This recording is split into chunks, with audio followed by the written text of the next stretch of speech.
The Archbishop of the Lutheran Church of Christ in Nigeria, Most Reverend Musa Panti Philibus, has underscored the pressing need for collective action on climate change.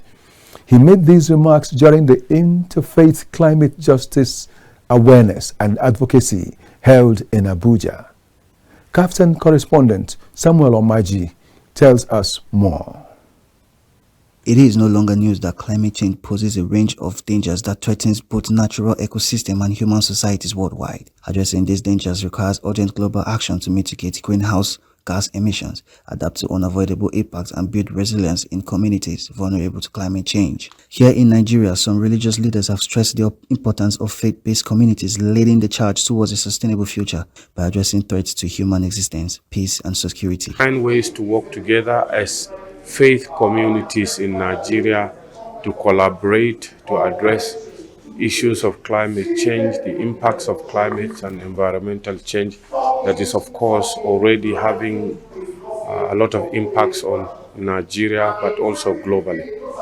We want to develop a very concrete agenda from here, a very simple one.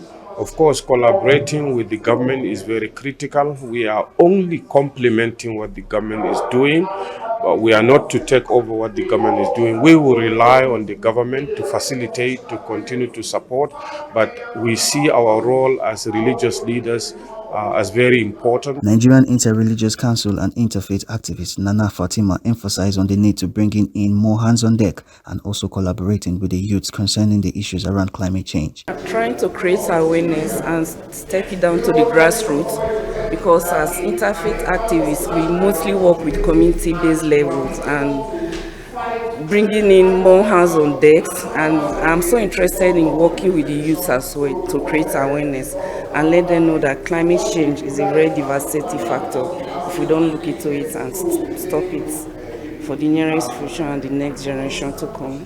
In a keynote address, Dr. May Chimere Ohajinwa of Sea Circle Research noted that welfare of the earth is welfare of human life. Mostly to create the awareness on the importance of taking care of the earth and how the earth, if the earth is not taken care of, is going to affect us. So the health of the earth affects humans, how we can get diseases because as a result of pollution, if you pollute the environment, it's going to come back to us. If you overmine, take a lot of resources from the environment without replacing it, we won't have the ones for the future generations. So we are raising the awareness today to make people to be conscious of the fact that this environment or this earth needs to be nurtured. Meanwhile, the Federal Ministry of Agriculture representative on climate change, Omede Odiba, emphasized the effect of climate change on food security, which includes soil conservation, use of organic matters, and urban agriculture. We have various practices. We carry out different activities like agroforestry. We practice agroforestry and also promote agroforestry, which is the integration of trees into farming so that it will improve the soil health.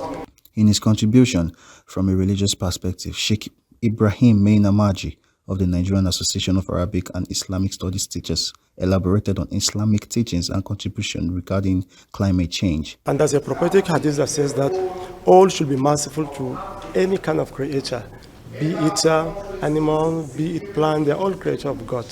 And I've been kind of stalwarts or vicegerents of Allah on earth. We have responsibility towards seeing the success of this earth, and in order for us to make sure that the generation to come, you can benefit from what has been conserved or preserved by their predecessors. This event aims not only to raise awareness, but also to advocate for policy changes and implement community-led initiatives promoting environmental welfare and human dignity. Samuel Omaji, reporting for KAFTAN Television.